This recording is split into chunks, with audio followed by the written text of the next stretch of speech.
உங்களுக்கும் இந்த மாதிரி பானிபூரி சாப்பிட பிடிக்குன்னா எங்க போலான்னு நான் சொல்றேன். ஏ காய்ஸ், நான் ஹரிஷ்.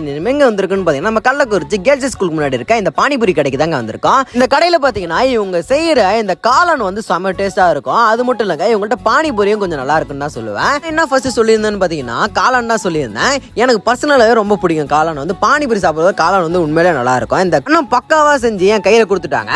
பாக்குறதுக்கே சூப்பரா இருந்துச்சு. சரி சாப்பிட்டு பார்ப்போம் அப்படின்னு சொல்லிட்டு ஒரு வாய் வைக்கலாம் அப்படின்னு சொல்லிட்டு வாயில வச்சு பார்த்தேன். காளான் வந்து செம்ம சூடா இருந்துச்சு. எனக்கு வாயில் நல்லா சுட்டுருச்சு. சரி இது சுத்தப்பட்டு வராது அப்படின்னு சொல்லிட்டு கொஞ்சம் ஆற வச்சு சாப்பிடலாம் அப்படின்னு சொல்லிட்டு ஆற வச்சு சாப்பிட்டு பார்த்தேன். டேஸ்ட் வைஸ் அல்டிமேட் தான் சொல்லுவேன்.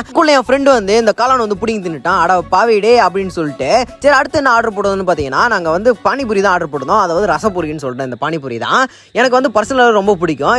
சரி சாப்பிட்டு பார்ப்போம் அப்படின்னு சொல்லிட்டு சாப்பிட்டு பார்த்தேன். உண்மையிலே சொல்றேன் செம்மையா இருந்துச்சுன்னு தான் சொல்லுவேன். அடுத்து ஒரு பானிபூரியில நல்லா பெப்பரை கொட்டி விட்டு அதுல ரசம் ஊற்றி சாப்பிட்டு பார்த்தேன். டேஸ்ட் வைஸ் அல்டிமேட் தான். குறுக்கல அந்த கௌசிக்கு வந்த